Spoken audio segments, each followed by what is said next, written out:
Listen to them, the children of the night. What music they make, chilling, isn't it? Imagine hearing those words whispered, not from a friendly face in a familiar setting, but from a mysterious host whose eyes gleam with ancient, unreadable secrets, whose very charm feels just a little too perfect, a little too practiced. That, my friends, is our unsettling invitation into the dark heart of Bram Stoker's immortal masterpiece, Dracula.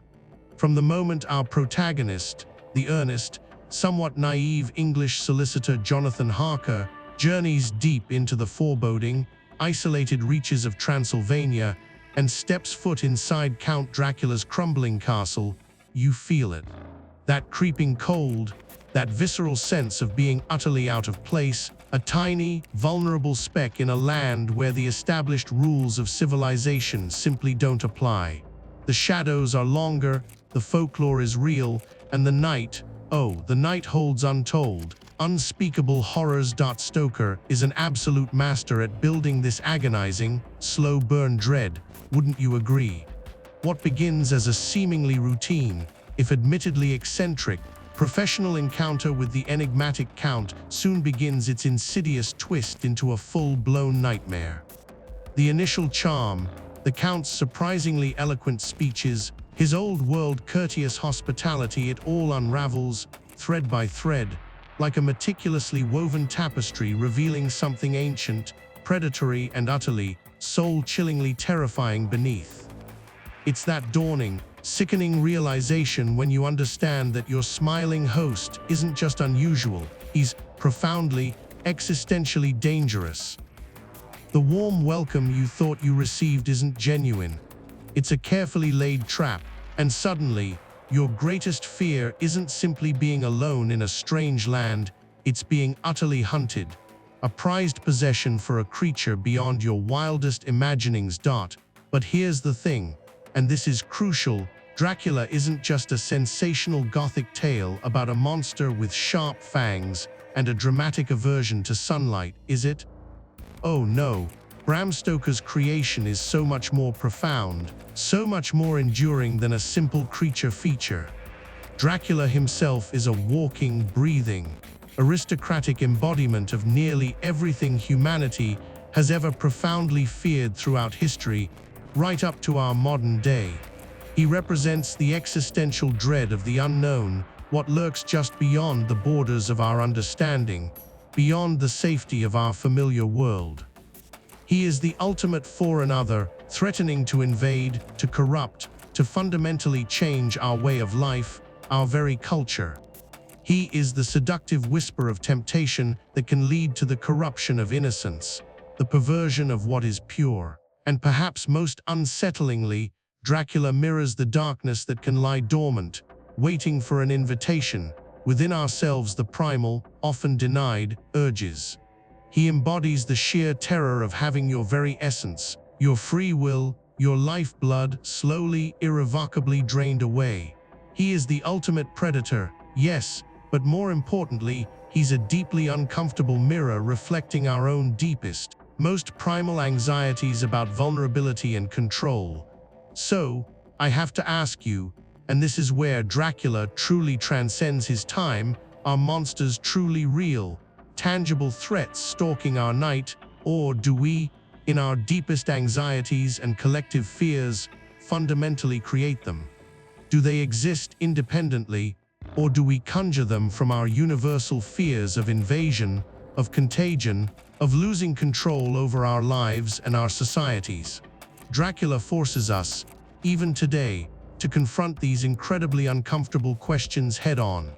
He shows us that sometimes the most terrifying monsters aren't simply fictional creatures of myth and legend, but chilling reflections of the darkness we perceive or project onto the world around us, and perhaps even within ourselves. And that, my friends, that profound, lingering unease is precisely why this 19th century novel still grips us so tightly, so relentlessly, even in the 21st century. Hello everyone, and welcome to Beyond the Fangs, a human journey into Dracula.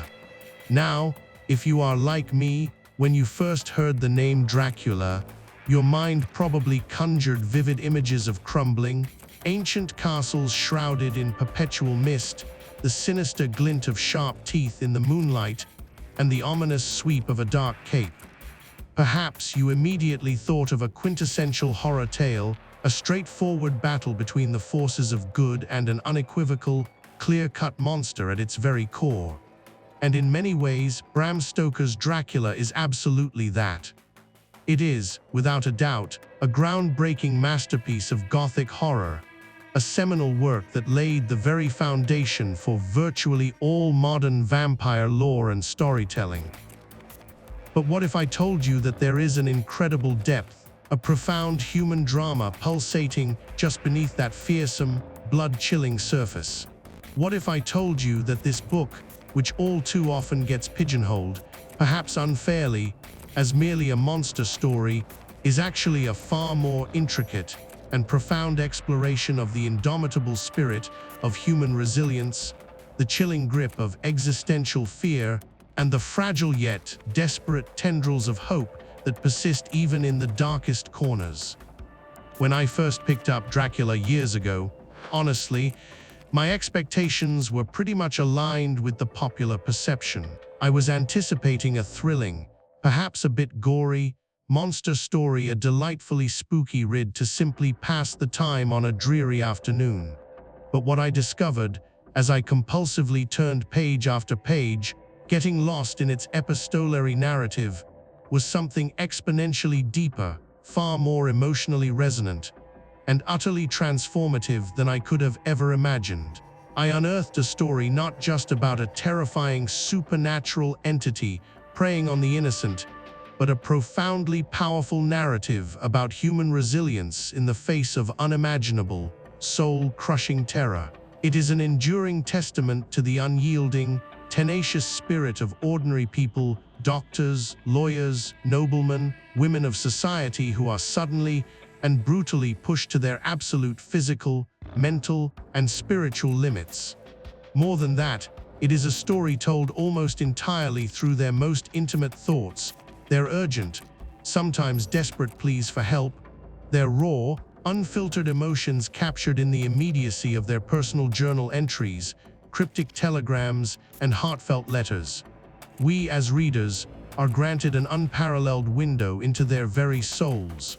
We get to witness their burgeoning courage, their plummeting despair, their unwavering love for one another, and their fierce, unshakable determination to fight back against an evil that defies all logic and understanding. This is not just a story reading or a mere plot summary.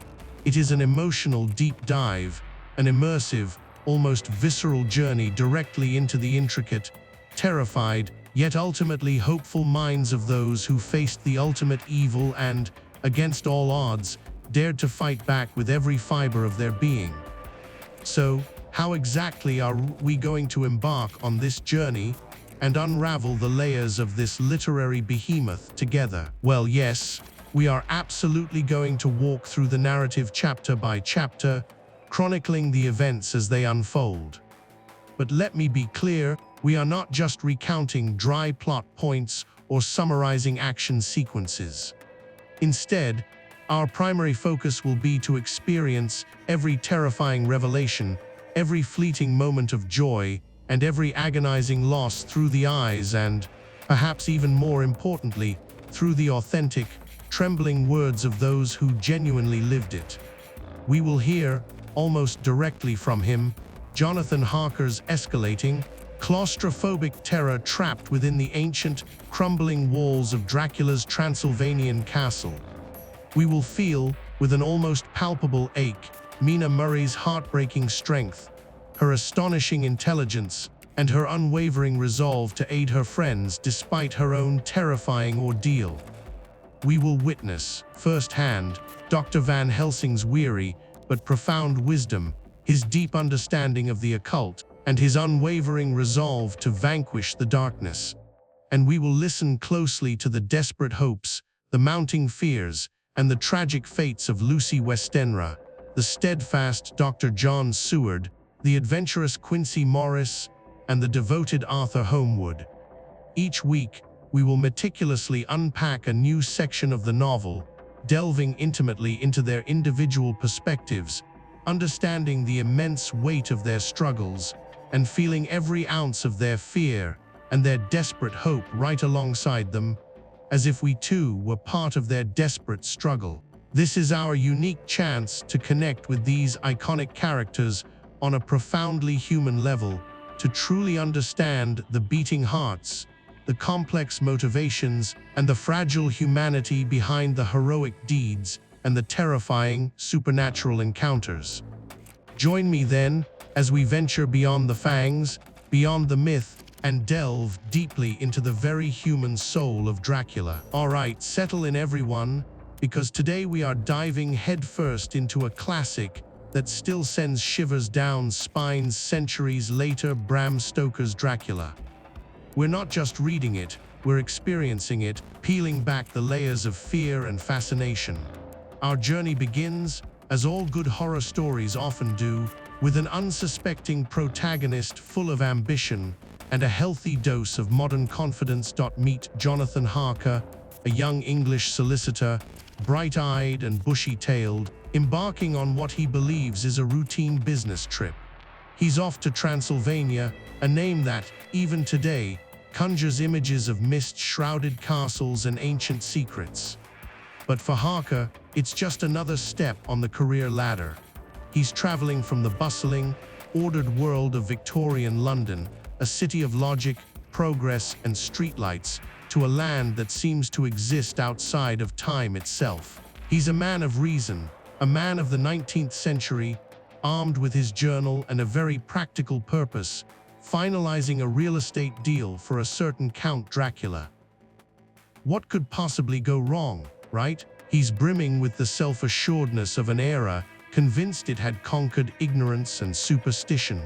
As Harker chronicles his journey in his journal, we witness his initial awe turn to a subtle, then growing, unease. He notes, and I'm paraphrasing a bit here, the splendid sight of the Carpathians, with their jagged peaks and forests of pine. He finds it wild and rude but wonderfully picturesque. He's appreciating it like a tourist, taking mental photographs, completely oblivious to the ancient malice brewing beneath the surface. He observes the great masses of green and little fields of maize and rye, a beautiful, almost idyllic landscape. But even then, there are whispers, shadows at the periphery of his rational mind that he's quick to dismiss. The further he travels, the more pronounced these subtle warnings become. He describes the local villagers, their faces etched with fear, crossing themselves frantically at the mention of Dracula's name. They press crucifixes into his hand, utter strange incantations, and communicate in hushed, anxious tones. Now, any reasonable person might pause and think, maybe there's something to this. But Harker, bless his modern, logical heart, dismisses it all. He attributes their fear to childish superstitions, viewing it through the lens of educated superiority. He's got a job to do, deadlines to meet, and the superstitious ravings of peasants simply don't fit into his neat, orderly worldview. His ambition, his professional drive, effectively blinds him to the very real, very ancient dangers lurking. It's a classic human failing, isn't it? The pursuit of a goal often makes us ignore those tiny, inconvenient red flags flapping right in front of our faces. We rationalize, we dismiss, we push forward, often to our peril. This contrast is really at the heart of Harker's initial journey. He carries the torch of London's Enlightenment into the deep, mysterious shadows of Transylvania. His world is one of contracts, ledgers, and steam engines. Their world is one of folklore, ancient fears, and things that go bump in the night, or rather, things that fly in the night. He thinks he's just closing a deal.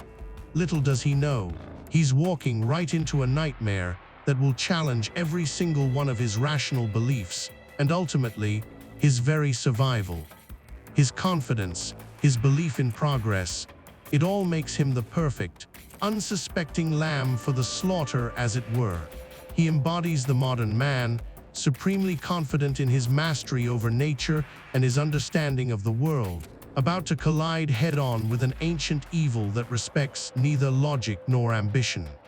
And with that, dear listeners, Jonathan Harker steps across a threshold, from the known to the terrifyingly unknown, completely unprepared for the chilling reality that awaits him. All right, so Jonathan Harker has finally arrived at Castle Dracula.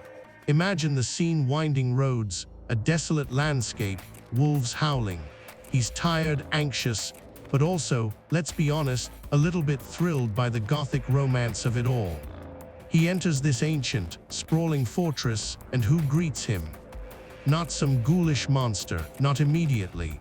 Instead, out steps Count Dracula himself. My first impression reading this was how Stoker immediately subverts expectations. Dracula isn't a drooling beast, he's a host. An old man, certainly tall, with a long white mustache, but dressed impeccably, greeting Harker with a welcoming smile. His voice, oh, his voice! Deep cultured, speaking perfect English, mind you, with an eloquence that immediately disarms Harker. He talks of London, of business, of the history of his land. Harker, perhaps exhausted and eager for human company after his solitary journey, is almost relieved. This is not the savage he might have imagined. This is a gentleman, an aristocrat of the old world, full of charm and a certain captivating intelligence. But here's where the brilliance of Stoker truly shines, because that mask of civility, that perfect host persona, it begins to slip, almost imperceptibly at first. The very first hint, their handshake. Harker describes Dracula's hand as cold as ice, a grip that felt more like the hand of a dead rather than a living man. Chilling, isn't it? A momentary oddity, perhaps, but it's the first crack. Then, there's the infamous mirror scene. Harker is shaving and Dracula is in the room. Harker glances at the mirror, and what does he see? Himself, the furniture, everything reflected perfectly. Everything, that is, except the Count. Dracula isn't there. He has no reflection.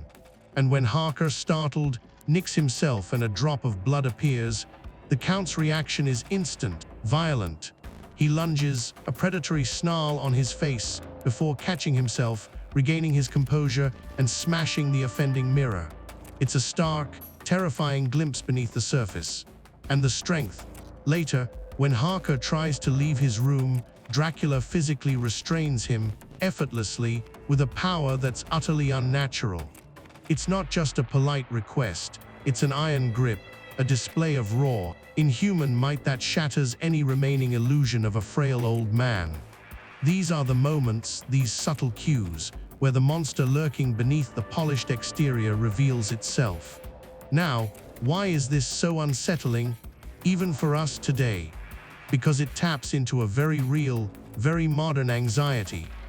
Think about it, how often do we encounter people who are incredibly charismatic, articulate, and present a seemingly perfect front? Maybe it's a new colleague, a charming acquaintance, or even someone in a position of power. They seem wonderful, intelligent, even inspiring. But then, you get that gut feeling, that slight inconsistency in their story, that flash of something cold in their eyes, a casual cruelty in a comment, or an unsettling intensity that makes the hairs on your neck stand up. It's like Harker's cold hand or the missing reflection. We're often taught to trust what we see, what we hear, especially when it's packaged so beautifully.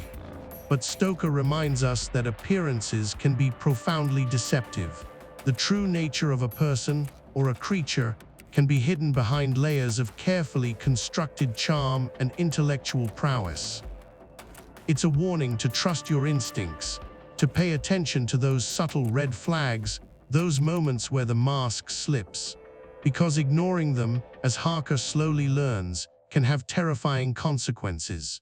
It's about discerning genuine connection from manipulative charm, and sometimes, the difference can literally be life or death. All right, let's dive headfirst into Chapter 3, The Unseen Bars of the Cage.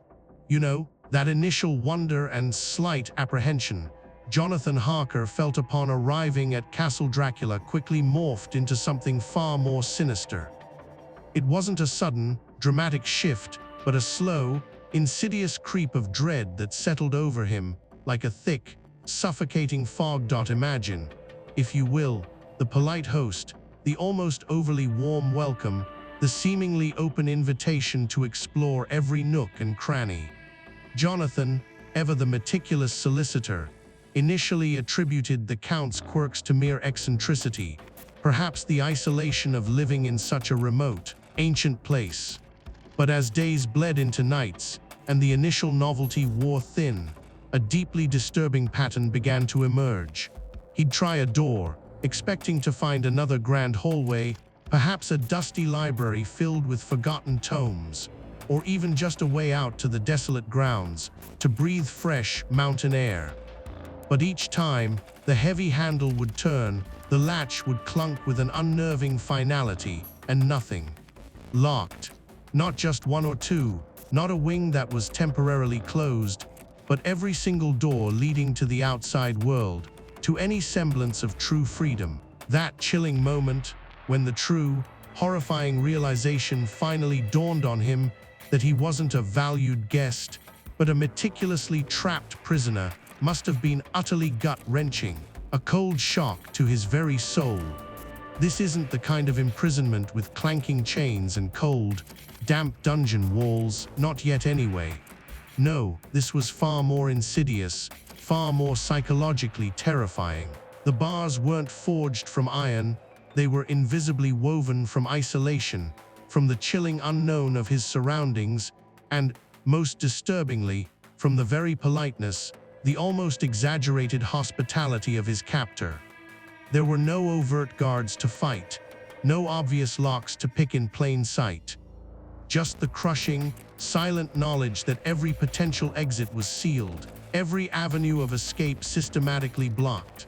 This feeling of helplessness, this gradual realization that his will was no longer his own, represents a profound erosion of the human spirit. Hope, that tenacious, tiny flicker we cling to even in the absolute darkest times, slowly began to gutter and die for Jonathan. He wasn't told he was a prisoner, he was never explicitly threatened or confined. Instead, he discovered it, piece by agonizing piece, through the deliberate, subtle, almost undetectable actions of his host, a silent testament to the Count's monstrous patience and cunning. The psychological toll of such a realization, the constant internal battle against despair, must have been overwhelming. And here, my friends, is where the true, diabolical genius and horror of Dracula's cunning truly emerges. Remember those first lines Jonathan meticulously transcribed into his journal, those words of welcome etched above the very entrance to the castle. Enter freely and of your own will. How utterly charming, how disarmingly inviting it must have seemed at the time, a testament to ancient hospitality.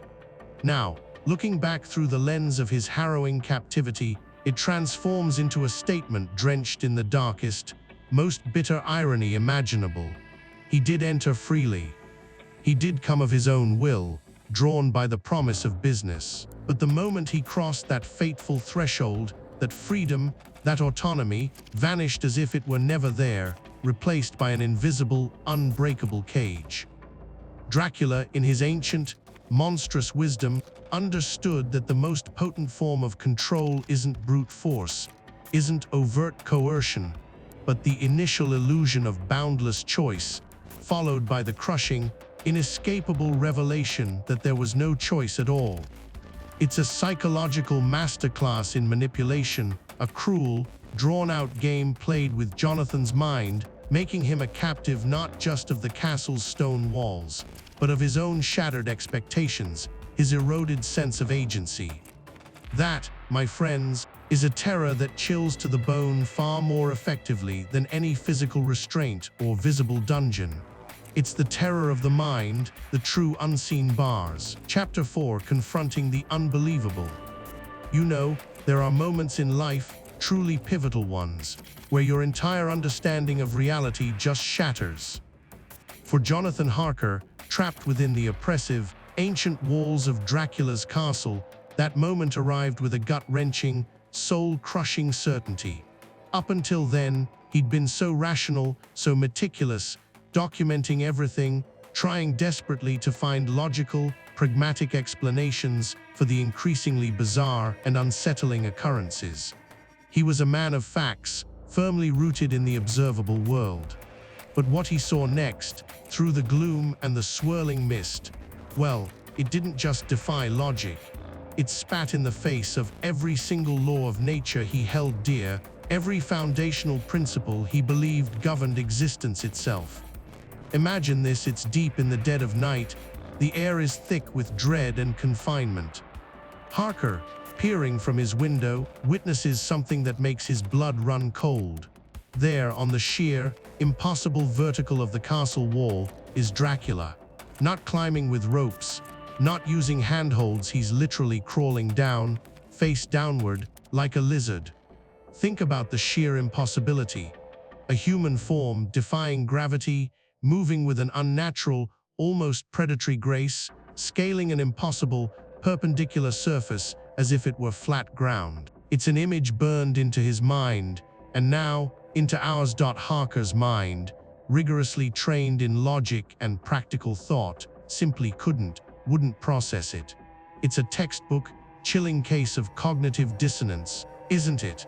That intense, almost unbearable psychological discomfort you feel when confronted with information that fundamentally conflicts with your existing beliefs, your values, or your deeply ingrained understanding of how the world works. His brain was screaming, "This isn't real! This isn't possible! My eyes are deceiving me!" While his eyes were unblinkingly locked on the horrifying, undeniable truth. Every fiber of his being, every neuron, every learned concept, was fighting against what he saw, trying desperately to force it back into the comforting realm of the explainable, the sane. But there was no explaining it away. Dracula was a creature of pure nightmare, defying physics, mocking human reason, shattering the very fabric of Harker's reality. It makes you wonder, doesn't it, about our own capacity for belief. For us, living here in the 21st century, surrounded by the triumphs of science and technology, in a world that largely dismisses the supernatural as folklore or fiction, what would it truly take for us to genuinely believe? Not just to entertain the idea, but to profoundly, existentially accept something so utterly, terrifyingly beyond our understanding. Would a blurry phone video suffice? A sensational news report? Or would we, like Harker, continue to seek rationalizations, no matter how convoluted, to maintain our comfortable, predictable perception of reality? The human mind craves order, coherence, predictability. The very idea of a world where fundamental physical laws can be so casually broken is profoundly terrifying. It strips away our sense of control, our illusion of safety, our very footing in a supposedly ordered universe. Harker's world, his very sanity, crumbled in that instant on the castle wall. He was utterly forced to confront an unbelievable truth, shattering his worldview forever. And in doing so, he pulls us, the readers, the listeners, right into that same terrifying, unsettling question: how much can we truly trust what we believe to be real, when the impossible, the truly supernatural, stares us right in the face, defying all reason? All right, so we've been with Jonathan Harker through some truly unsettling moments, but nothing quite prepares us, or him, for what's about to unfold in this next chapter. Imagine, if you will, Harker, isolated in Dracula's castle, completely at the mercy of his host.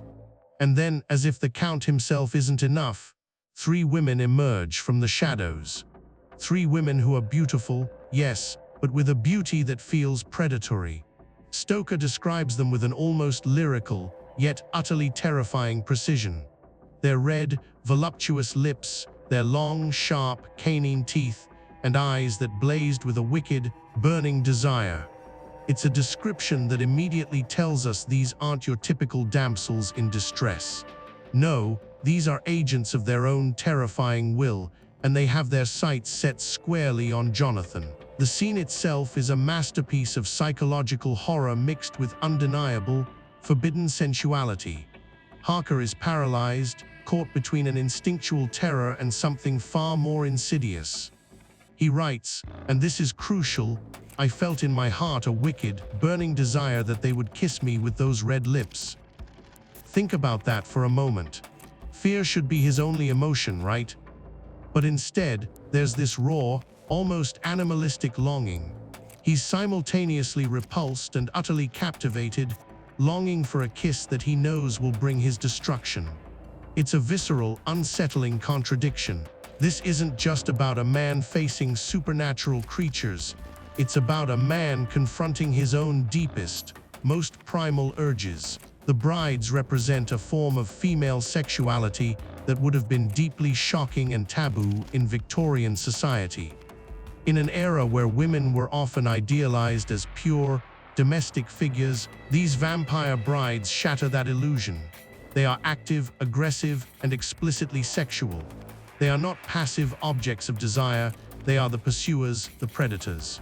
For Harker, this encounter isn't just about the threat of death, but the threat of losing himself, of succumbing to a desire that is both thrilling and utterly damning.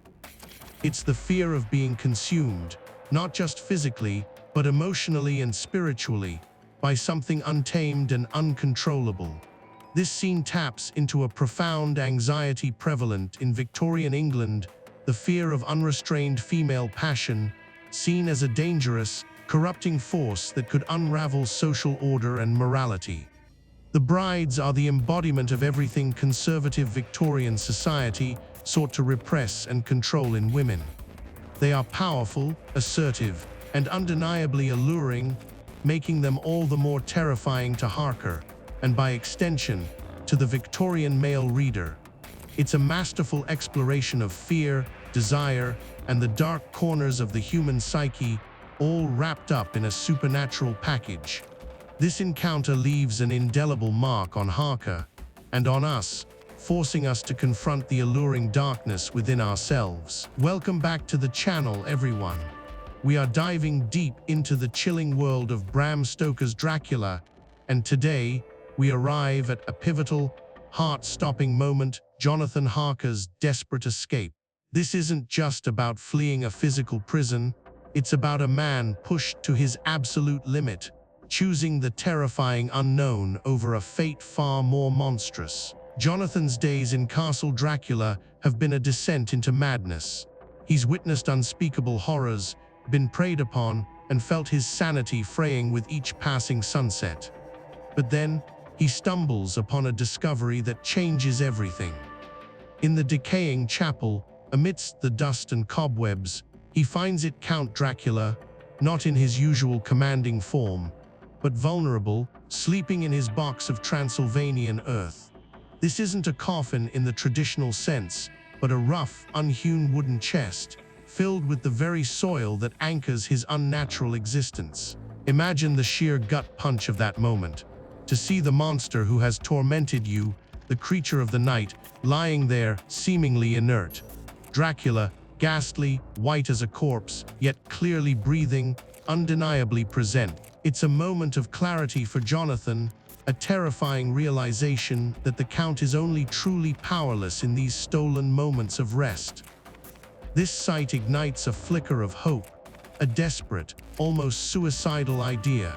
Until this point, Jonathan has been a trapped bird, beating against bars he can't break. He's meticulously documented his torment, a testament to his methodical nature, but also a cry for help.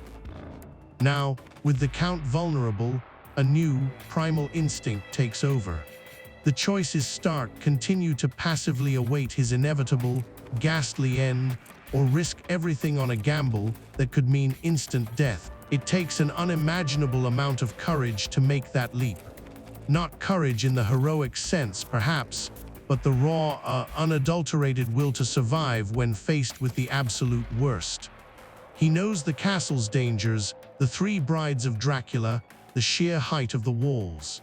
Yet, The known horror of becoming another one of Dracula's victims, a mere husk, is now more terrifying than the prospect of falling to his death from the castle battlements. This isn't bravery born of strength, but of profound desperation. It's the ultimate act of defiance, choosing to embrace a swift, if brutal, end rather than prolong an exquisite agony. And so, Jonathan takes that terrifying plunge. We don't see the fall itself, but the aftermath, the profound trauma. His escape is successful, but the cost is immense. He's found delirious, suffering from what the doctors of the time called brain fever. Today, we'd recognize many of his symptoms as akin to severe post-traumatic stress disorder, or PTSD. Think about it: prolonged isolation, constant threat to life, witnessing the supernatural, the psychological manipulation. These are all hallmarks of experiences that can shatter a person's psyche. Jonathan's brain fever isn't just a convenient plot device. It's a realistic depiction of how the mind struggles to process overwhelming horror. He experiences memory loss, disorientation, a profound sense of unreality. His body escaped, but his mind is still very much trapped in that castle. This brain fever, the amnesia and confusion, is the mind's desperate attempt to cope. Sometimes, the only way to survive an unbearable experience is to partially compartmentalize it, to create a fog, a distance. But as we'll see, these experiences leave lasting scars. Jonathan Harker, though free, is forever changed by his ordeal. He carries the weight of Castle Dracula within him, a silent testament to the horrors he endured. And this, my friends, is where the true terror of Stoker's masterpiece often lies, not just in the fangs and the blood, but in the enduring psychological scars left on those who dare to encounter the monstrous. All right, my friends, let's take a moment to breathe. We've been trapped alongside Jonathan Harker in that suffocating castle, experiencing his terror, his isolation, his growing dread. But now, as we turn the page to Chapter 7, the narrative shifts, and with it, our very perspective. We're leaving the dark, unsettling mountains of Transylvania and returning to the familiar, comforting shores of England. Here, the sun still shines, the tea is still poured, and life, on the surface at least, continues with an almost blissful ignorance. Our focus now turns to two vibrant young women, Mina Murray, Jonathan's fiancée, and her dear friend, Lucy Westenra. Through their letters, we get a glimpse into a world so utterly different from Jonathan's horrifying reality. Mina writes to Lucy, her words full of warmth and everyday concerns. "My dearest Lucy, I do wish Jonathan would write more frequently, but I'm trying to be a brave little woman. Tell me, how are you enjoying your summer at Whitby? Has the sea air done you good? I've been busy with my duties here, but I often think of you." And Lucy, in turn, overflows with youthful exuberance and the delightful dramas of her social life. "Oh, Mina, you simply won't believe it. I've had 3 marriage proposals in one day. My head is spinning. Arthur, dear Arthur, proposed first, then Dr. Seward, and even Mr. Morris, the American. What a quandary. I wish you were here to help me sort it all out. Isn't it fascinating? While Jonathan is fighting for his sanity, perhaps even his very life, against an ancient evil, these two women are navigating the charming complexities of Victorian society, sharing their hopes, their anxieties, their small joys. This stark contrast is precisely what makes this chapter so poignant, so unsettling. It highlights the profound fragility of peace, of safety.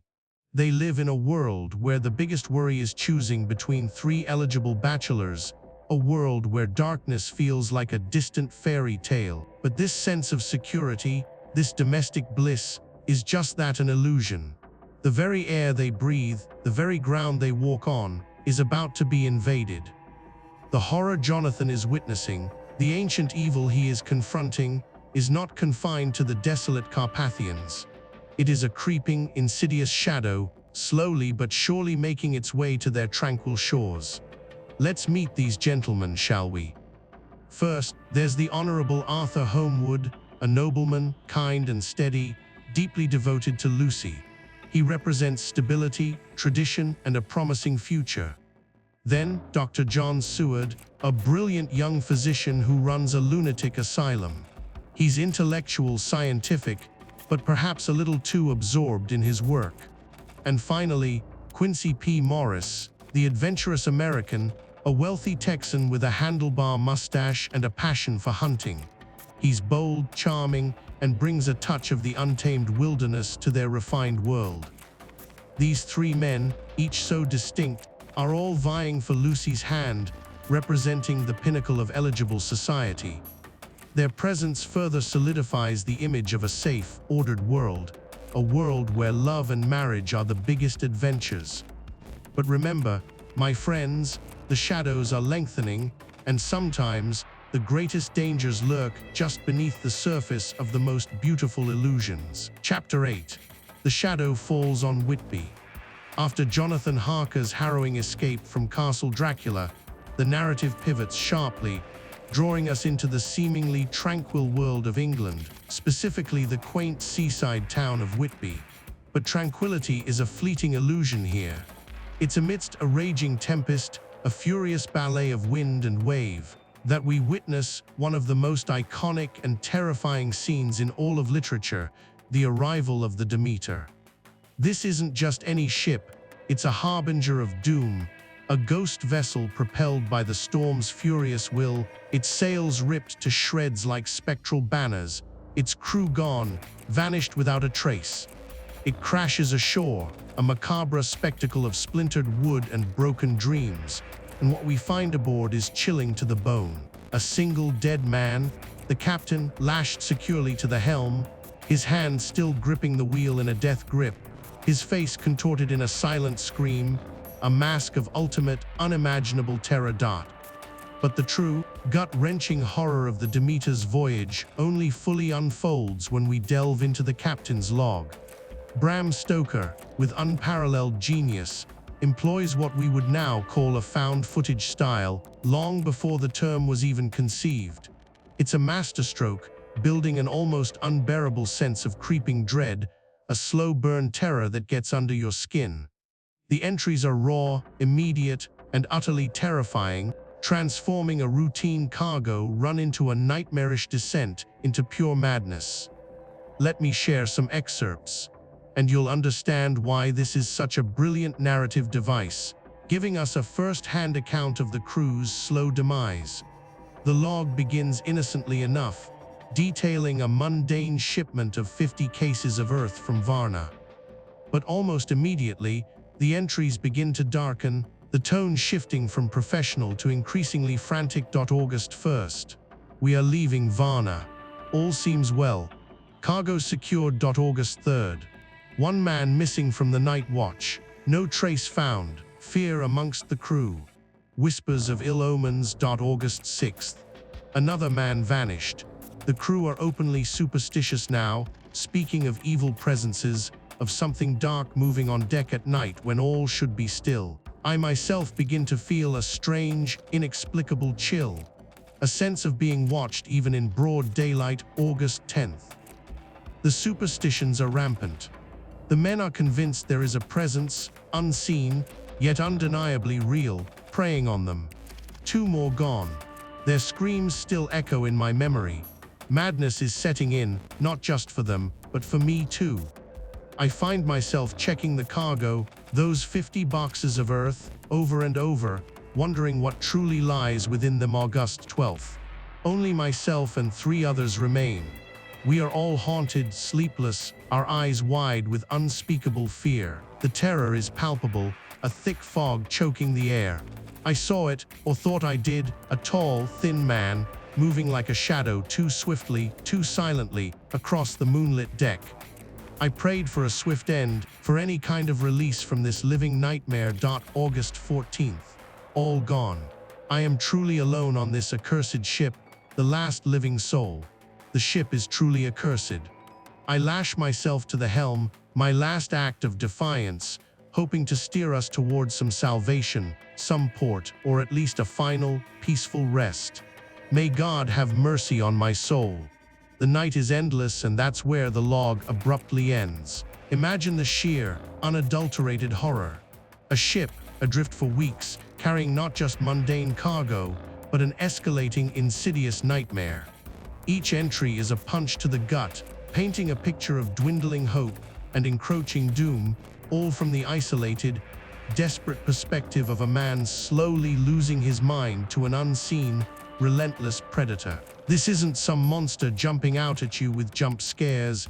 It's the insidious erosion of sanity, the creeping, horrifying certainty that something unnatural and utterly powerful is hunting you down, one by one, until there's nothing left.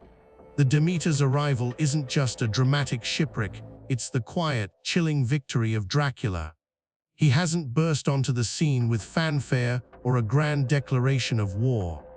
Instead, he arrived subtly, riding the very storm that battered the coast, concealed within those innocent-looking boxes of earth, using the vessel as his personal, terrifying Trojan horse.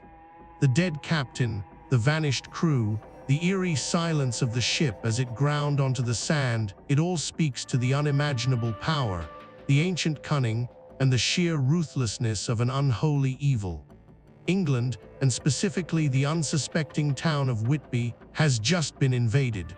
Not by an army with swords and banners, but by an unseen, ancient, and utterly merciless enemy.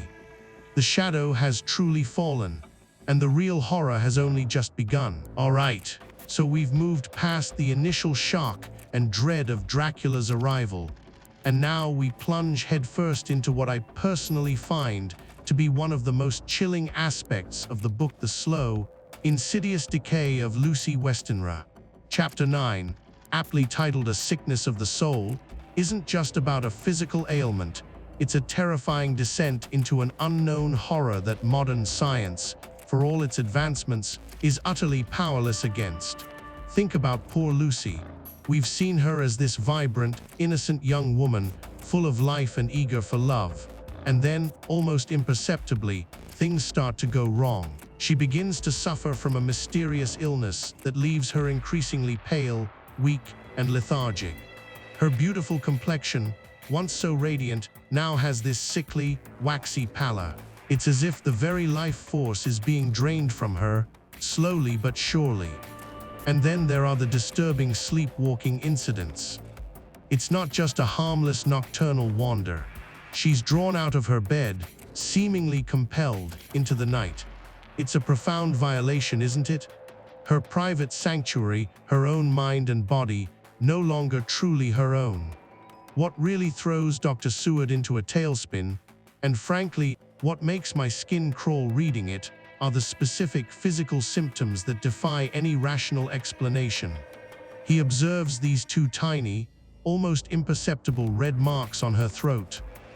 They're like pinpricks, yet they suggest something far more sinister than a mere insect bite. Coupled with her profound loss of blood, a loss that medical science can't account for, these marks become terrifying clues. Seward, a man of science, a man of logic, is utterly baffled. His instruments, his knowledge, his rational explanations, they all fail him. He tries everything within his medical expertise, but Lucy only gets worse. You can almost feel his frustration, his desperation, as he watches her fade, unable to diagnose, let alone cure, what's afflicting her. It's a stark reminder that some evils lie beyond the reach of our microscopes and scalpels. This chapter brilliantly sets up the core theme of an invisible predator. Lucy isn't being attacked by a monster that bursts through her window with fangs bared, at least not in the conventional sense. Instead, this creature operates in the shadows, preying on the unsuspecting, on the vulnerable, particularly during their most unguarded moments sleep. It's a silent, unseen assailant, leaving subtle, yet devastating, evidence of its nightly visits. The horror isn't just in the physical draining of her blood, it's in the psychological torment, the slow erosion of her vitality, and the chilling realization that there's a force at work that no one can see, no one can catch, and no one can comprehend. This vulnerability, This unseen threat against innocence is what makes Lucy's story so deeply unsettling. It's not just her body that's sick, it's her soul, under siege by something ancient and malevolent. All right, so we've seen our characters grapple with something truly beyond their comprehension, something that mocks their modern sensibilities. They're facing an adversary that defies all logic, a creature of nightmare made real. And it's precisely at this moment that Bram Stoker introduces us to one of literature's most iconic figures. A character who truly stands at the crossroads of an evolving world. Professor Van Helsing. Imagine a man who embodies the perfect storm of intellect and intuition, a brilliant mind unafraid to gaze into the abyss of the unknown. Van Helsing isn't just a doctor or a philosopher, he's a polymath, a man whose vast knowledge spans everything from cutting-edge medical science to forgotten folklore. He's eccentric, yes, with his sometimes imperfect English and his intense, piercing gaze, but it's this very eccentricity that makes him so uniquely suited for the task at hand. He possesses an open-mindedness that allows him to entertain possibilities that others, shackled by conventional thought, would immediately dismiss as mere superstition. This, my friends, is crucial, because when you're facing a problem that doesn't play by the rules, you can't solve it with rule-bound thinking. Van Helsing understands this intrinsically. He's the first to admit that the world is far more mysterious than our limited human understanding often allows us to believe. And this brings us to one of his most famous, most profound lines, a quote that resonates even more powerfully today than it did over a century ago. There are things done today in electrical science which would have been deemed unholy by the very men who discovered electricity. Think about that for a moment. He's not dismissing science, quite the opposite. He's celebrating its progress while simultaneously acknowledging its inherent limitations when it comes to the unseen. He's saying, essentially, look how far we've come. We're performing feats with electricity that would have been considered sorcery by its earliest pioneers. If we can accept such radical advancements in our scientific understanding, why then do we cling so stubbornly to old prejudices when faced with phenomena that defy our current scientific paradigms? Van Helsing challenges us to expand our intellectual horizons, to understand that the boundaries between science and what we label as supernatural are often blurred, not solid. For him, a vampire isn't just a myth. It's a very real, tangible threat that requires a unique blend of scientific inquiry, historical knowledge, and yes, even spiritual conviction to combat. He teaches us that sometimes the only way to truly defeat an unconventional evil is to embrace an unconventional wisdom, to combine the rational with the seemingly irrational, and to be brave enough to look at the world with new eyes, even when those eyes must confront the darkest corners of human, or rather, inhuman, experience. He is the beacon that shows us how to integrate ancient knowledge with modern understanding, the only one who can truly comprehend the true nature of the threat lurking in the shadows. His mind is the key, and his courage, the lockpick. In a world suddenly turned upside down, Van Helsing is the unwavering light, guiding our heroes and us through the darkest, most terrifying complexities of existence, proving that true wisdom lies not in rigid adherence to one way of thinking, but in the boundless pursuit of truth, wherever it may lead. Chapter 11. The Battle for a Life. This chapter, for me, feels like a heart-wrenching operatic tragedy played out in the claustrophobic confines of Lucy Westenra's sick room. We've seen Lucy fade, then rally, then fade again, a terrifying dance with an unseen force. And as her life ebbs, a desperate, valiant, and ultimately futile struggle begins. It's a testament to human love and sacrifice, even when battling an enemy they don't yet understand. The first to step forward, in an act of profound, almost desperate love, is Arthur Holmwood. Lucy, once again on the brink, needs blood, and Arthur, her fiancé, doesn't hesitate. Can you imagine the scene? His own lifeblood, the very essence of him, flowing into her, a desperate plea for her survival. It's intimate, raw, and full of a love that transcends the scientific act of a transfusion. He believes he's giving her his life, literally. But Lucy, ever so briefly revived, slips away again. The mysterious drain continues. Dr. Seward, ever the man of science, yet deeply connected to Lucy, is next. His analytical mind grappling with the inexplicable, he too offers his arm. Another man's vitality, his strength, poured into her veins. It's a moment heavy with the weight of medical responsibility, but also personal affection. Seward, like Arthur, is trying to pull her back from the precipice, using the most direct means possible. Yet, still, Lucy falters. The puzzle deepens. Professor Van Helsing, with his growing, unsettling knowledge of the truly supernatural, steps in. Even the wise professor, a scientist himself, didn't hesitate to become a donor. He understands, perhaps more than the others, the true nature of the drain, even if he hasn't fully articulated it. His act is one of both scientific intervention and a profound, intuitive understanding of the battle they are truly fighting. 3 men, 3 lives, intertwining with hers. And then, as a final, desperate measure, comes Quincy Morris. The American, a man of quiet strength and unwavering loyalty, who loved Lucy from afar, offers his blood without a second thought. It's a different kind of love, perhaps, not the fiancé's passionate devotion, nor the doctor's responsible care, but a fierce, protective affection. 4 men, each pouring a part of themselves into Lucy, trying to build a dam against the tide of an unknown horror. This sequence of transfusions is truly the heart of the chapter, and it's layered with such tragic irony.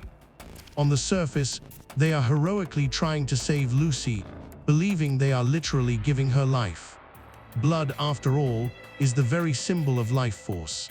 To give blood is to give life. They are forging a sacred, almost matrimonial bond with her, each man sharing a piece of his essence. It's an act of profound self-sacrifice, a beautiful testament to human connection in the face of crisis. But the cruel, macabre reality, unseen by them, is that they are unknowingly feeding Dracula through Lucy. As Dracula drains Lucy, these good, brave men replenish her, effectively becoming unwitting accomplices in his evil design. Each transfusion isn't just a gift of life. It's a momentary pause in the monster's feast, allowing him to continue his slow, insidious work. They are fighting with all their might, but their very efforts are being subverted, turning their acts of love into fuel for their enemy. It's a devastating thought, isn't it? The purity of their intentions, twisted into something so dark. This tragic irony highlights a central theme, the struggle of conventional science and human compassion against an ancient, supernatural evil it cannot comprehend. Their camaraderie, their willingness to sacrifice for Lucy, is powerful. It's a beautiful, if heartbreaking, display of human connection. Men from different backgrounds, united by love and a common foe, even if that foe remains cloaked in shadow. They stand together, a fellowship forged in desperation, a testament to what humans are willing to do for those they care about. Yet, despite these heroic, selfless efforts, Lucy's strength continues to wane. The numerous transfusions, the collective lifeblood of 4 devoted men, prove ultimately futile. She is beyond saving by conventional means, and perhaps even by their extraordinary sacrifice. This chapter isn't just about Lucy's struggle, it's about the desperate, loving, and ultimately blind efforts of good men against an evil they cannot yet comprehend. It sets the stage for the true horror, and the terrible realization that some battles, no matter how much love and sacrifice you pour into them, cannot be won by human means alone. A profound sense of helplessness settles over the reader, anticipating the inevitable. Chapter 12. When Love is Not Enough. Friends, If there's one moment in Dracula that truly twists the knife, that leaves you breathless with a sense of profound injustice, it's the tragic, drawn-out demise of poor Lucy Westenra. We've seen her beautiful, vibrant, full of life, torn between three devoted men, a picture of youthful innocence and charm. But as the story unfolds, we witness her radiant beauty fade, her vitality drain, replaced by a ghastly pallor and an insatiable, terrifying craving that hints at something unspeakably wrong. The doctors, brilliant, celebrated, and deeply rooted in modern science, tried absolutely everything. Blood transfusions, constant vigilance, the most advanced medical knowledge of their time, all deployed with a fervent hope for her recovery. And the men who loved her, Arthur Homewood, Quincy Morris, Dr. John Seward, they sacrificed their own blood, their sleep, their peace of mind. They hoped, they prayed, they literally gave parts of themselves. Their love, a potent, undeniable force, should have been enough, shouldn't it? We, as readers, desperately want it to be. We root for them, for love to conquer all, because that's what we've been taught to believe. But in those final, horrifying moments, as the moon cast long shadows through her window, love and science alike proved utterly impotent. Lucy's breath grew shallower, her eyes, once sparkling with life, now held a terrifying, almost animalistic gleam as she struggled, not against a peaceful death, but against something far more sinister, something ancient stirring within her. There was a raw, primal struggle for her very soul that her human shell simply couldn't withstand. She was transforming, right before their agonized eyes, a beautiful, innocent rose twisting into something thorny, predatory, and monstrous. Can you imagine the sheer, gut-wrenching horror? To witness the person you cherish most, the one you'd give anything for, become something utterly alien, something other. Arthur, her fiancé, the man who had poured his very life, his every hope, into saving her, could only watch, utterly helpless, his heart shattering into a million irreparable pieces. The despair, the crushing, soul-deep realization that despite every frantic effort, every sleepless night spent by her side, every ounce of courage mustered, they couldn't win this fight. It wasn't just a physical sickness they were battling, it was an ancient, malevolent force, a supernatural evil that scoffed at their modern understanding, at their deepest affections, at their very humanity. And this, I think, is where the story truly hits home for us, resonating far beyond the gothic horror. It's not just about vampires and fangs, it's about that universal gut-wrenching experience of loss, the profound grief that can paralyze you. We've all been there, haven't we? Standing by a loved one's bedside, watching life slowly, inexorably slip away, feeling that profound, terrifying helplessness seep into your bones. The frantic prayers whispered into the void, the desperate bargains made with a silent heaven, the internal, silent screams of why me? Why them? When medical science, or even the strongest, most enduring bonds of love, fail to turn the devastating tide. Lucy's death isn't just a pivotal plot point, it's a brutal, existential awakening for our heroes. Their comfortable, rational world, so confidently governed by reason and progress, is utterly shattered. They learn, in the most agonizing way possible, that there are evils beyond their comprehension, forces against which their modern tools, their passionate devotion, and their courageous sacrifices are tragically, terribly insufficient. It's a stark, chilling reminder that sometimes, despite all our love, all our hard-won knowledge, and all our heartfelt sacrifices, we are utterly powerless. And that, my friends, is a realization that can haunt you, can redefine your understanding of the world, long after the final page of this terrifying tale is turned. It's a bitter pill to swallow, a truth as old as humanity itself, echoing in the quiet chambers of our own hearts. Chapter 13. The Unholy Baptism. Friends, we have arrived at one of the most chilling and heartbreaking moments in all of Gothic literature. If you thought the journey so far was unsettling, brace yourselves. After Lucy's agonizing death and her subsequent burial, a new, insidious terror began to creep through the streets of London. The newspapers, those vigilant chroniclers of daily life and dread, soon filled with increasingly disturbing reports. Imagine reading headlines that speak of mystery of the Bloofer Lady or children kidnapped from Hampstead Heath. Small children, you see, were going missing from their beds, only to be found later, unharmed but strangely pale, with 2 tiny, pinpoint wounds on their throats. The common thread. They all spoke of a Bloofer Lady, a beautiful woman who gave them toys and then they couldn't quite remember. But we, dear listeners, we know this isn't just a folk tale, not just a nightmare. This is Lucy, our sweet, innocent Lucy, now a monstrous revenant, preying on the very symbols of purity she once embodied. Van Helsing, with his grim wisdom, knew exactly what was happening. He understood the awful truth that others couldn't yet comprehend. Lucy's soul was trapped, corrupted, held captive by the very evil that had taken her life. There was only one terrible, soul-wrenching way to set her free. And so, under the cloak of night, a small, grim procession made its way to the graveyard. Arthur, Lord Godalming, the man who loved Lucy so deeply, was given the ghastly task. Can you even begin to fathom the torment, to stand before the tomb of your beloved, knowing what abomination awaits inside the scene in that tomb, illuminated by the flickering lanterns, is something that will forever haunt me. They opened her coffin, and there she was, but not as they remembered. Her beauty was there, yes, but it was a cruel, perverted beauty, a vampiric mockery.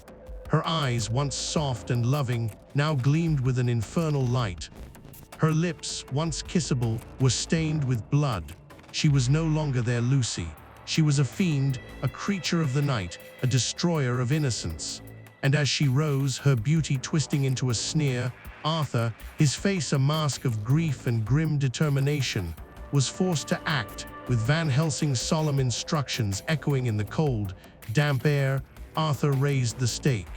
The act itself is so primal, so utterly brutal. Imagine the sound, the sight, the piercing of wood into flesh, a shriek that was both human and monstrous, a contortion of what was once beloved. It wasn't murder, it was an unholy baptism, a violent expulsion of the darkness that consumed her. But oh, the pain of it.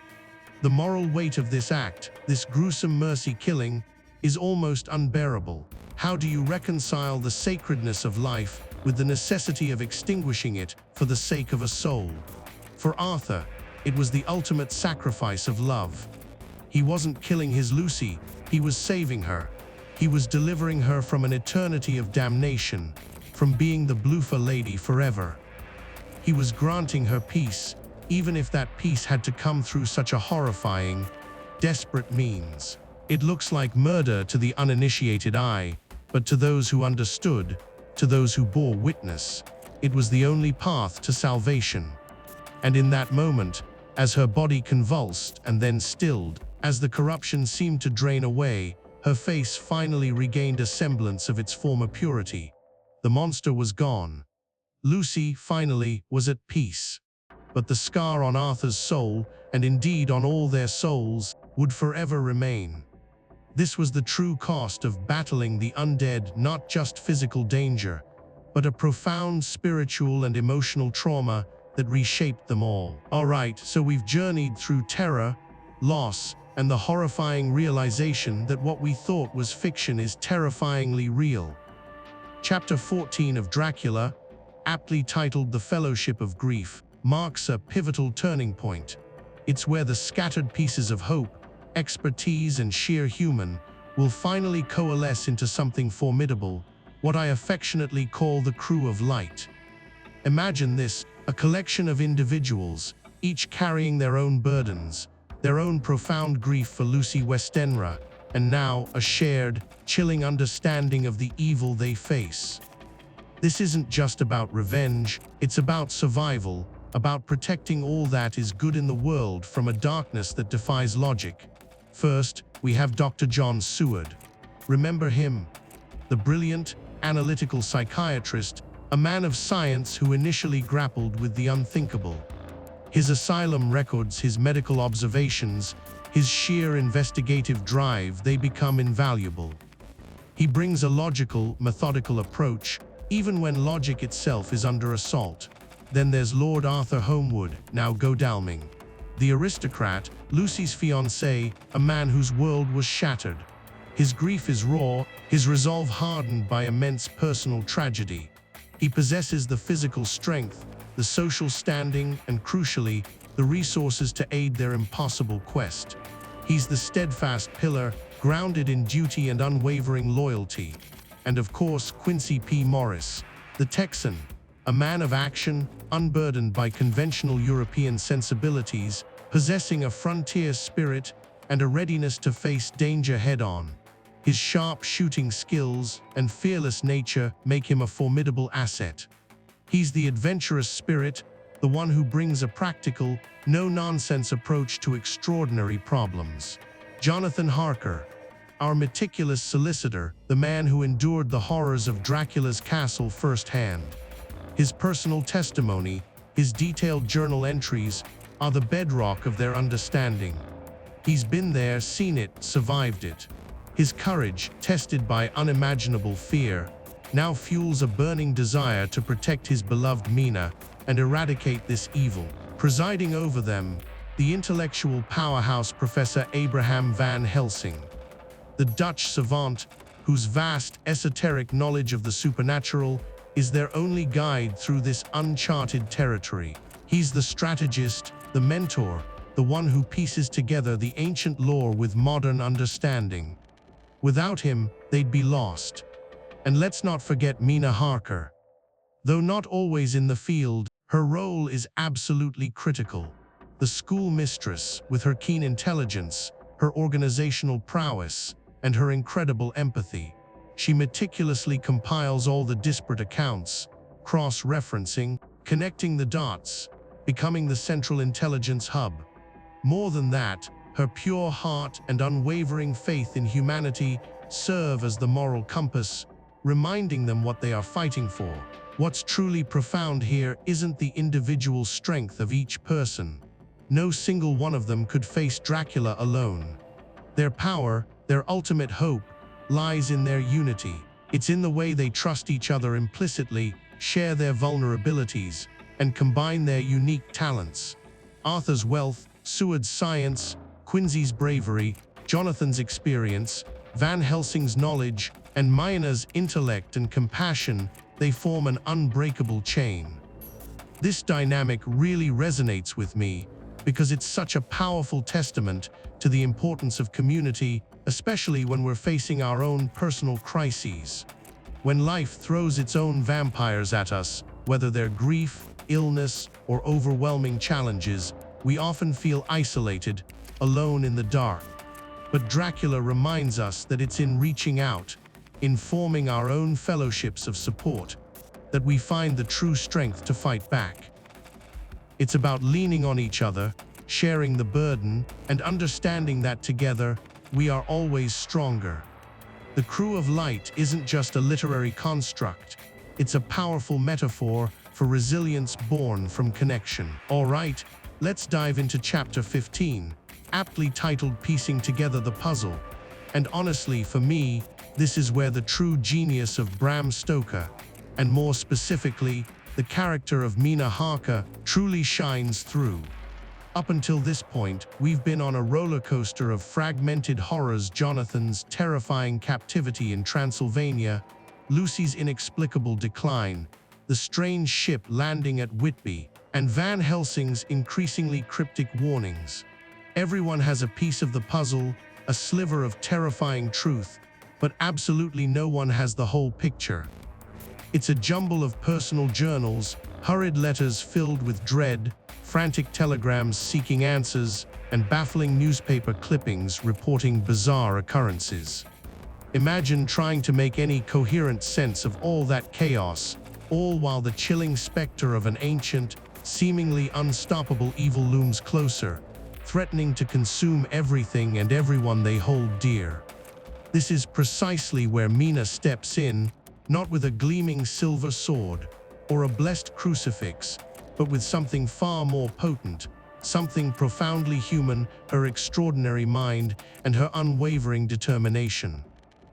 She becomes the central nexus, the living embodiment of information processing and strategic thinking. Stoker subtly highlights her importance, with Van Helsing himself, the venerable professor, declaring, "She had been a great help to me, and I owe her much." But for us as readers, looking back, we know that's a monumental understatement. Mina isn't just a helper, she is, unequivocally, the architect of their collective understanding. She takes Jonathan's meticulously kept shorthand journal, a testament to his own diligence, Lucy's increasingly unsettling diaries, Dr. Seward's detailed phonograph diary entries, and all the disparate newspaper reports, and she doesn't just read them, she synthesizes them with incredible precision. She painstakingly types them out, organizes them chronologically, and cross-references every single minute detail, looking for patterns and connections. Think about the sheer intellectual rigor and diligence required for this monumental task. It's not merely clerical work, it's an act of brilliant, intuitive investigation. She possesses the unique ability to see crucial connections where others, blinded by fear or lack of perspective, see only isolated, terrifying incidents. She deciphers the underlying pattern, the chilling modus operandi of Count Dracula, and in doing so, she begins to peel back the suffocating layers of fear, confusion, and ignorance that have enshrouded them all. And here's where we witness a truly fascinating clash of eras, a pivotal thematic struggle. Dracula himself is an ancient evil, a creature born of myth, superstition, and blood-soaked history, bound by centuries-old lore and primeval instincts. Yet, the very tools and methods employed to expose and eventually combat him are strikingly, defiantly modern. Jonathan's pragmatic shorthand, Dr.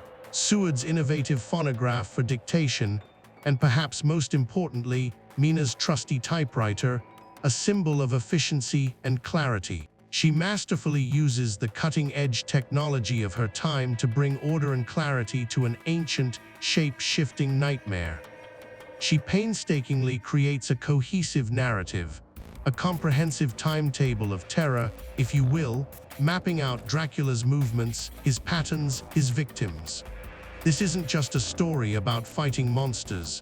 It's a profound commentary on the dawn of the information age, confronting the persistent darkness of the past. It's about systematic analysis, logic, and meticulous organization, triumphing over chaotic dread and superstitious fear. The very act of compiling these disparate documents, of turning fragmented, personal narratives into a single, comprehensive battle plan, is nothing short of revolutionary. It's the Enlightenment versus the medieval, reason versus primal terror. For me, this entire chapter highlights a profound and enduring truth. Knowledge is not merely power, it is in fact the first and most crucial weapon against fear and the terrifying unknown. When you're confronted with something that utterly defies rational explanation, something that preys mercilessly on your ignorance and vulnerability, the single most effective countermeasure is understanding. Mina, through her relentless organization, her unwavering patience, and her keen, incisive intellect, systematically strips Dracula of his greatest advantage, the impenetrable cloak of mystery and secrecy. She meticulously turns the unknown into the known, transforming shapeless dread into a tangible, observable threat with discernible patterns and weaknesses. She takes their scattered, paralyzing fear and transforms it into focused resolve and a clear path to action. Without Mina Harker, this diverse group of men, however brave, intelligent, or well-intentioned individually, would have undoubtedly remained lost in a suffocating fog of terrifying, inexplicable events. She provides the essential map, the strategic blueprint, the very foundation upon which their eventual, desperate counterattack will be built. She is, quite simply and without exaggeration, the undisputed brain of the entire operation, demonstrating unequivocally that sometimes the sharpest and most effective weapon isn't a silver bullet or a stake through the heart, but a meticulously compiled, coherent document. This chapter is a timeless testament to the quiet, formidable strength of intellect, transforming utter chaos into a coherent, actionable understanding and paving the way, however perilously, for eventual victory. Let's talk about the real tragic figure in Dracula, the one who truly embodies the danger of inviting the monster in Renfield. He is, without a doubt, the enemy within, a living, breathing cautionary tale. His descent isn't just a sideshow, it's a dark mirror reflecting what happens when our minds succumb to the allure of power. From his first appearances, Renfield is obsessed with eating living things, flies, spiders, birds, even a cat. It's grotesque, yes, but it's more than just a madman's bizarre fixation. He believes that by consuming these lives, he is absorbing their life force, increasing his own vitality, preparing himself for the arrival of his master. It's a pathetic, desperate imitation of Dracula's true power. Dracula consumes blood, the very essence of life, to sustain his immortality and exert his will. Renfield, in his asylum cell, can only mimic this on a grotesque, almost childish scale, collecting souls in his own perverse ledger, waiting for the ultimate transaction. He yearns for power, a twisted echo of Dracula's own insatiable hunger, and he speaks of his master with such chilling reverence, often cryptically, prophetically. Remember when he says to Dr. Seward, "The master is at hand. I know I have been a useful servant, and as soon as he is here, I shall have my reward. Oh, but you must wait till I tell you. I will have souls, I, and souls of men." He believes he is destined for greatness, that his devotion will be repaid with an unending supply of life to consume.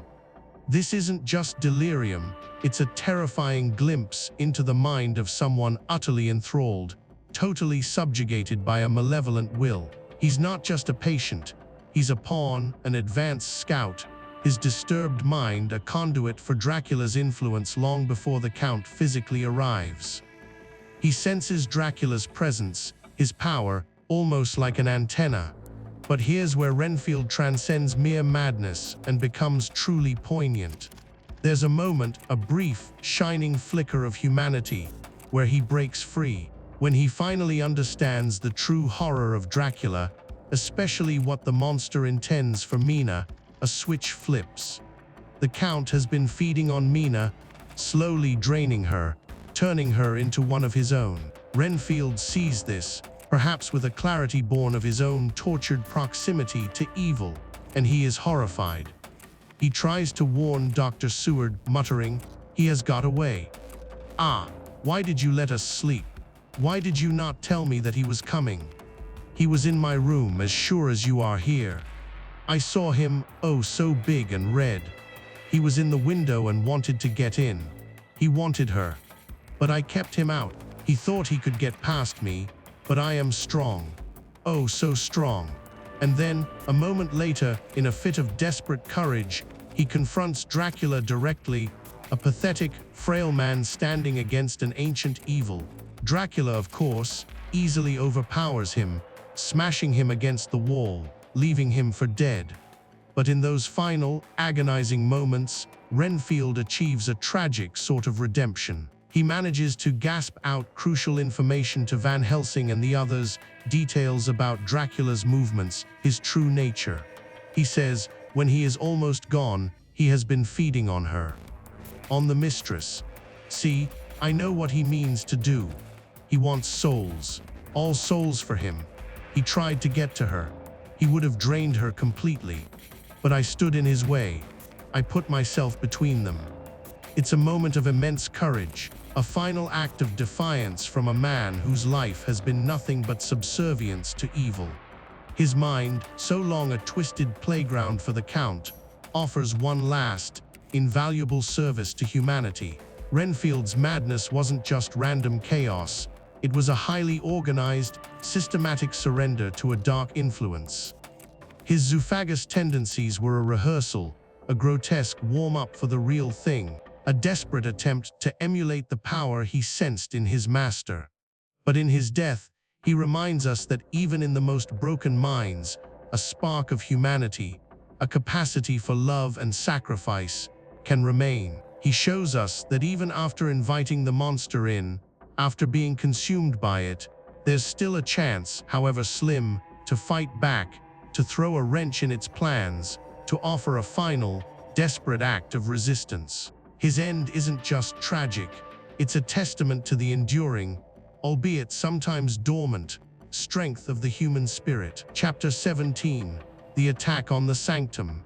Alright, so here we are, deep into the heart of Dracula's story, and our valiant little band of vampire hunters, led by Van Helsing, they thought they had a sanctuary. They genuinely believed that within the walls of Dr. Seward's asylum, with its locks and its guards, they were safe.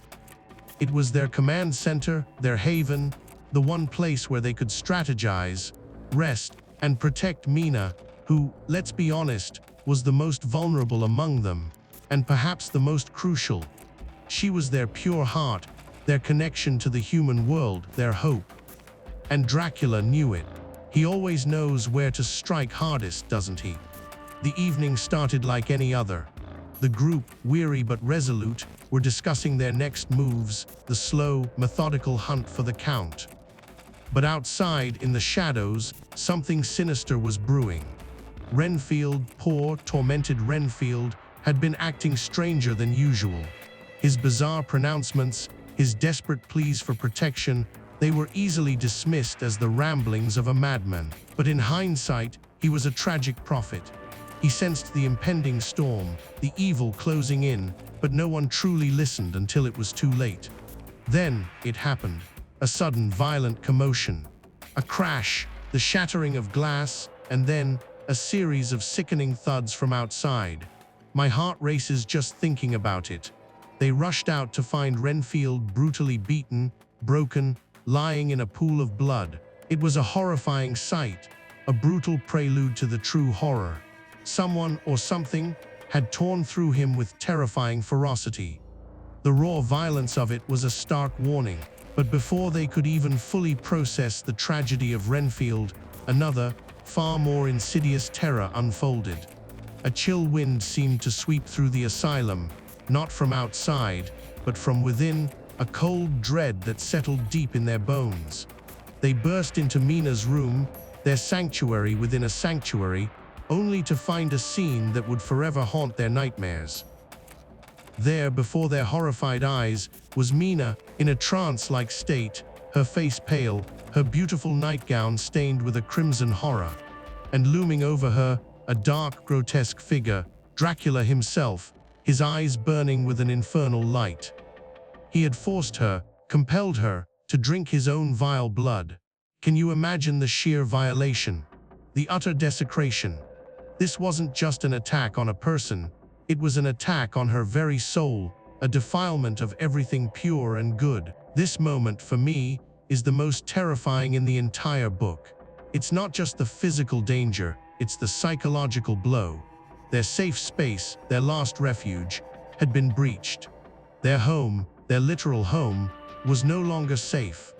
Dracula had walked right in, not with an army, but with an insidious, personal venom striking at the one person they cherished most, at their very core. The feeling of utter vulnerability, of being utterly exposed even in your supposed haven, is chilling.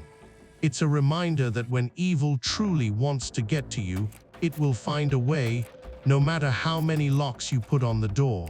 This wasn't just a counterattack, it was a declaration of war, a message screamed from the shadows: nowhere is safe, and no one is beyond my reach. Alright, let's dive into chapter 18, Mina's Curse, a moment that, for me, is perhaps the most chilling and deeply disturbing in the entire novel. Up until now, Dracula has been a distant, shadowy threat, operating through proxies or appearing fleetingly. But here, he breaches the inner sanctum, not just of a house, but of Mina Harker herself, in a way that is utterly, viscerally horrifying. Imagine this: the men, the protectors, are all out, tirelessly hunting the Count, believing Mina to be safe. But Dracula, ever the master manipulator, strikes at their very heart. They return to find a scene that will forever be seared into their minds and ours. Mina, their beacon of purity and strength, is found in a state of utter violation, forced into a grotesque parody of intimacy with the monster. Dracula is there, eyes blazing, holding Mina's head, pressing her mouth to a wound on his own chest, compelling her to drink his cursed blood. It's an act so profoundly intimate, so utterly invasive, that it feels like a spiritual rape. Her purity, her very essence, is being defiled, corrupted by the essence of evil itself. The horror isn't just in the physical act, but in the complete subjugation, the obliteration of her will in that moment. Her despair, as she recounts it later, is palpable.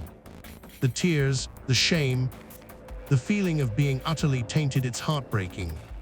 This forced blood bond isn't just a physical attack, it's a spiritual one. It binds her to Dracula, making her a potential future bride, a conduit for his evil. And the immediate manifestation of this corruption is seen with the consecrated wafer. Remember how Van Helsing tried to protect her, placing the holy wafer on her forehead. The effect is immediate and agonizing. It burns her, leaving a visible fiery mark. This isn't just a physical wound, it's a symbolic one. It brands her as unclean, unfit to touch or be touched by holy things. It's a literal mark of her forced communion with evil, a tangible sign of her curse. For Mina, the pain of the burn is almost secondary to the crushing weight of what it signifies: her separation from grace, her forced membership in Dracula's dark domain. But here's where Mina truly shines, showcasing a strength that transcends even this profound violation. Despite the horror, despite the despair, despite the literal mark of her contamination, she refuses to be a victim. She doesn't retreat into self-pity or give up hope. Instead, she turns her curse into a weapon, a source of information. She realizes that, through her connection to Dracula, they might gain insight into his movements, his thoughts. She insists on continuing the fight, demanding to be part of the strategy, using her new, terrible bond to their advantage. It's an incredible display of resilience and courage. She confronts her defilement head-on, transforming a mark of shame into a badge of defiance.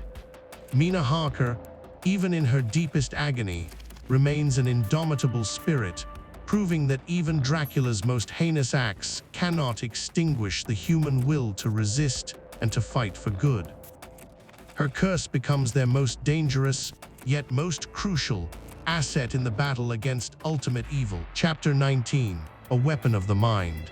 Can you imagine the despair, the absolute terror of having a monster's blood coursing through your veins?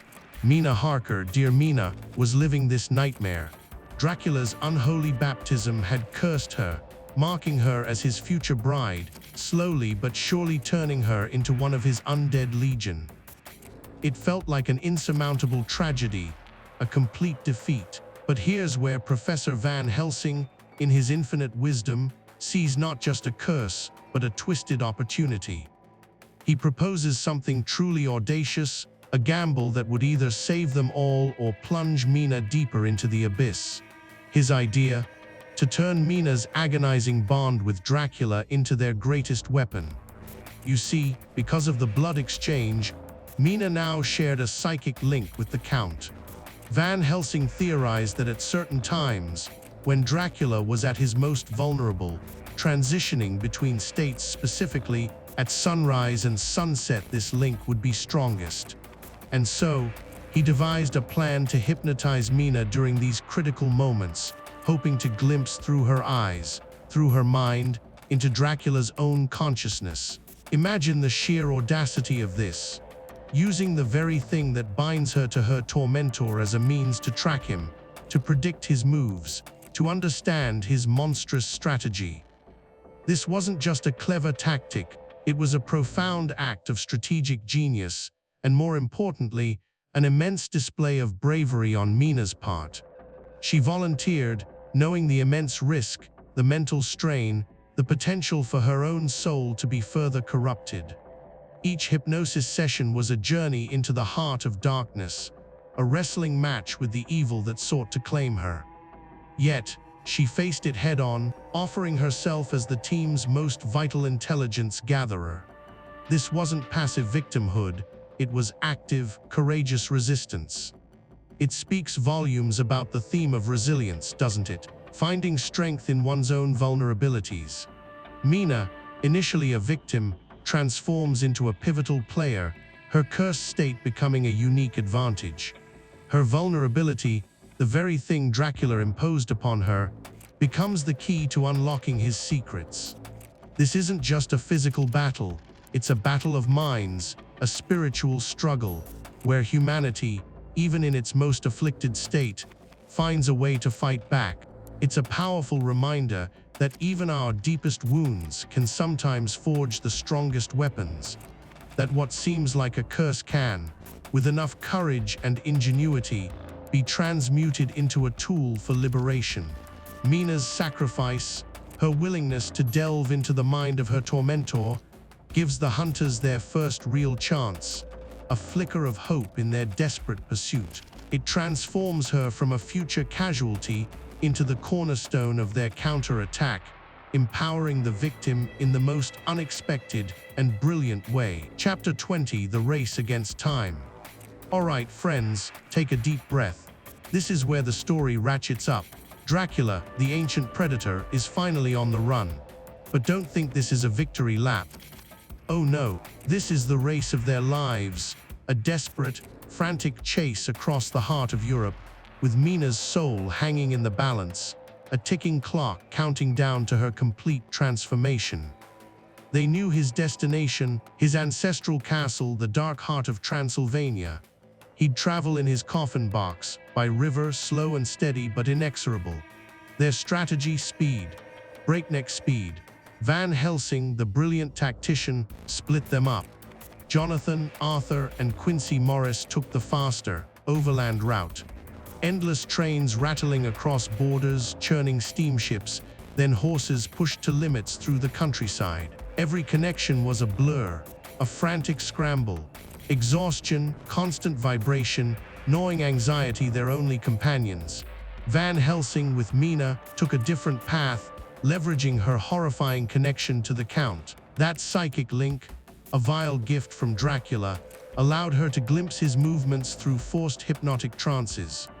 It was their compass, their only advantage, but at a terrible cost. Each trance brought her closer to darkness, etching fear and weariness onto her face. We watched her slowly fading, the vampire's taint creeping insidious. Her pallid complexion, fading vitality, the subtle emergence of sharp, wolfish canine teeth heartbreaking. The tension was palpable. Every second counted. If Dracula reached his castle, he would be virtually invincible. All their efforts would be in vain. It was about stopping him before he got home. The pressure was immense, a suffocating weight. Imagine being so close yet feeling so far. The landscape changed, from bustling western cities to desolate Eastern European expanses, each mile bringing them closer to the heart of darkness and to Mina's potential doom. The physical and emotional toll on this small band was immense. Jonathan, especially, relived his worst nightmares, returning to Transylvania, the scene of his torment, with Mina's plight added. Every shadow, every wolf howl brought chilling memories. Arthur and Quincy, steadfast and brave, pushed past limits, driven by loyalty and love. But imagine their weariness, muscles aching, minds reeling from lack of sleep and constant dread. Van Helsing, the brilliant professor, bore the heaviest burden. Strategist, spiritual guide, medical expert, holding their desperate hope. He pushed himself beyond what any ordinary man could endure, his face a mask of grim determination. And Mina, oh Mina, she was the epicenter of their race, yet also their most fragile, most powerful asset. Her strength, her unwavering spirit, even as darkness encroached, was astonishing. But the nightmares, the growing aversion to holy symbols, the chilling moments where she almost seemed to embrace the vampiric aspects. It was a constant, brutal reminder of what they were fighting and what they stood to lose. This journey wasn't just physical, it was a spiritual and emotional gauntlet. They ran not just against Dracula, but against the clock of Mina's humanity, a race testing the very limits of their endurance, faith, and love. All right, so we are back in Transylvania, aren't we? It's almost poetic in a dark, twisted way. The hunt began here, and it feels like it must end here too. But this isn't just any chase anymore. We're talking about a direct confrontation, a walk into the very heart of the darkness, Dracula's home turf. And let me tell you, the land itself seems to breathe with his power, a silent, ancient ally to the monster we're pursuing. While the others, Quincy and Jonathan, are in hot pursuit of the boat carrying Dracula's final escape, Van Helsing makes a crucial, incredibly brave decision. He takes Mina with him. Now, some might question bringing Mina, given her delicate state and her psychic link to the Count, but Van Helsing knows. He knows her connection is a double-edged sword. A vulnerability, yes, but also a compass. So, they set off, not chasing a ship, but heading straight for the source of it all, Castle Dracula. Imagine that journey. The bleak, stark landscape of the Borgo Pass, the air growing colder, heavier. With every mile they travel deeper into this ancient, foreboding territory. Mina, with the curse upon her, feels the Count's presence like a physical ache. A dark current pulling her towards her impending doom, yet she presses on, her resolve as strong as any of the men. Van Helsing, ever the unwavering strategist, guides them, his eyes keen, his spirit unyielding. He knows they are walking into a trap, a den of unimaginable evil, but there's no other way. To truly defeat Dracula, they must sever his roots, cleanse the very ground from which he draws his unholy strength. And that's exactly what he does. Upon reaching the castle, a place that just screams malevolence, Van Helsing doesn't hesitate. While Mina waits, her soul racked with anticipation and dread, the professor, armed with his sacred wafers and his indomitable will, enters the stronghold. He's not there for a fleeting visit. He's there to perform an exorcism on a grand scale, and what he finds waiting for him are Dracula's 3 brides. These creatures, these beautiful, terrifying women, are the physical manifestations of the Count's seductive evil, his dark echo within these ancient walls. Think about the sheer, unadulterated courage it takes to stand before these monstrous beings who had so gleefully tormented Jonathan Harker, to face their unholy allure, their raw, supernatural power, and to not just survive, but to actively destroy them. Van Helsing, with a solemn, sorrowful heart, carries out the grim task. He finds their respective resting places, drives stakes through their hearts, and fills their mouths with garlic. It's a gruesome, necessary act of purification.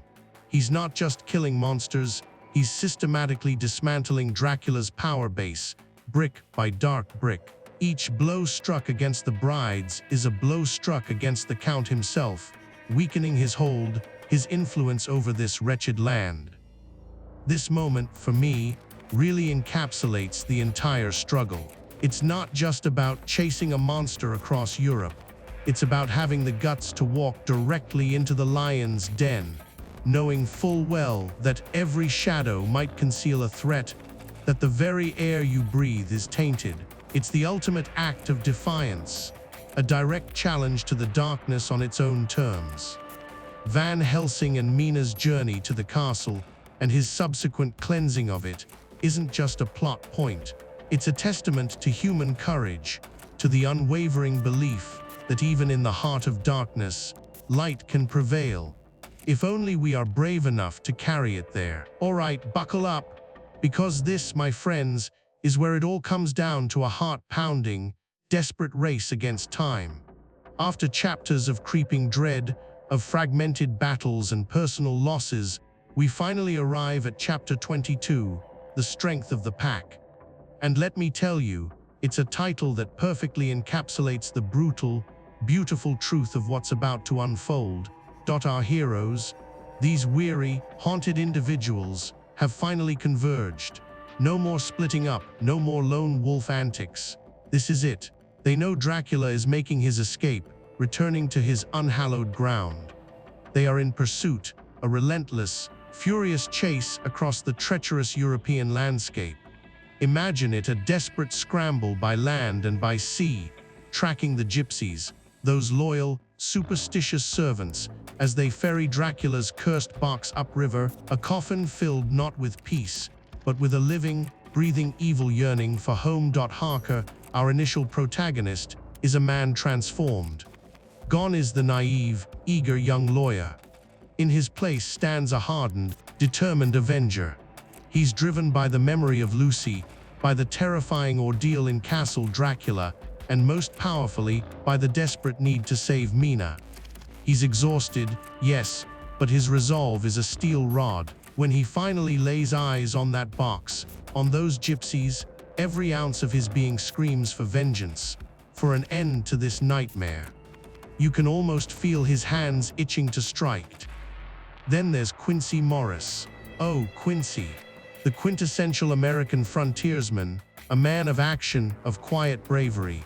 His marksmanship, which we've seen hinted at throughout the book, becomes absolutely vital in these final, chaotic moments. He's the sharp eye, the steady hand, the one who can make a difference from a distance. And he does. His sacrifice, though tragic, is a testament to the power of shared purpose, a clear-eyed understanding of what must be done, even at the ultimate cost.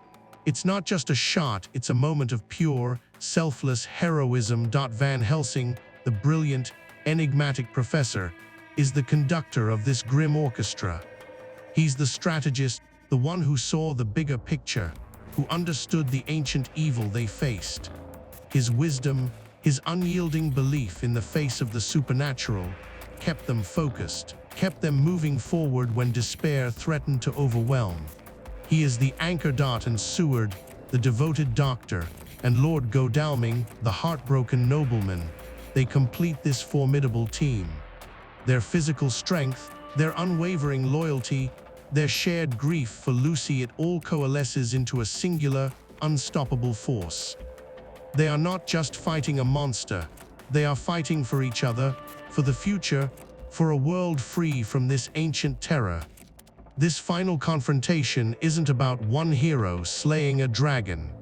It's about the collective strength of disparate individuals, united by a common, righteous cause. Dracula, for all his ancient power, his cunning, his supernatural abilities, is ultimately a singular entity. He represents isolation, predation, and ultimate loneliness. Our heroes, however, represent community, love, sacrifice, and interconnectedness. It's the strength of the pack, the power of human bonds, that finally brings down the solitary, ancient evil. Their coordinated, multi-pronged attack isn't just a strategy, it's a philosophy. It's the only way they could ever hope to succeed. It reminds us, even today, that when we stand together, truly together, there's almost nothing we can't overcome. It's a powerful, enduring message, isn't it? And so, after weeks of relentless, bone-wearying pursuit across continents scarred by ancient legends, it all came down to this singular, terrifying instant. The sun, a colossal, molten orb, hung precariously on the western horizon, its final, fiery breath threatening to plunge the world into twilight.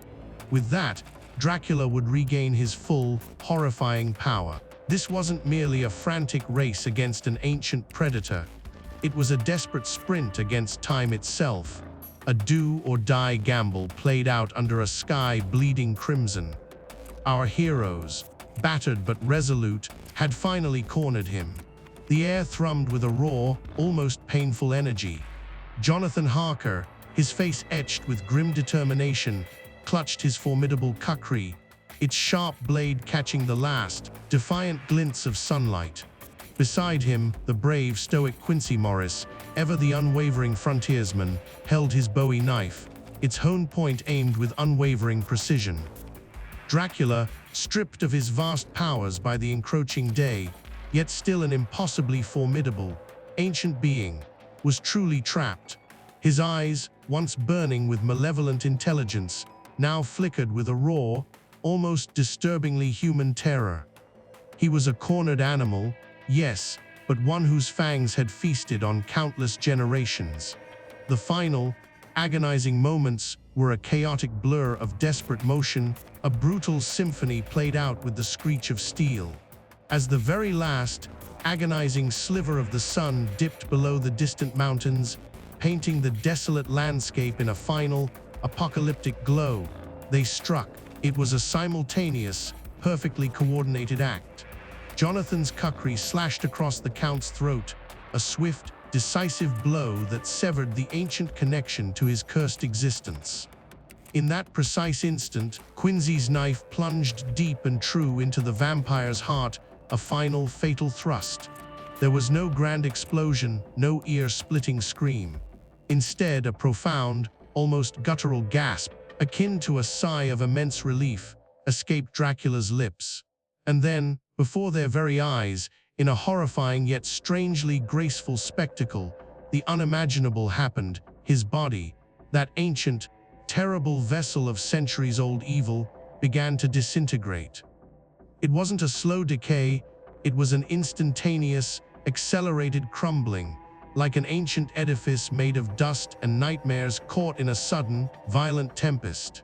Muscles, sinews, bones, flesh, skin, everything liquefied, atomized, turning to a fine gray, ethereal powder that was almost immediately carried away by the slightest breeze.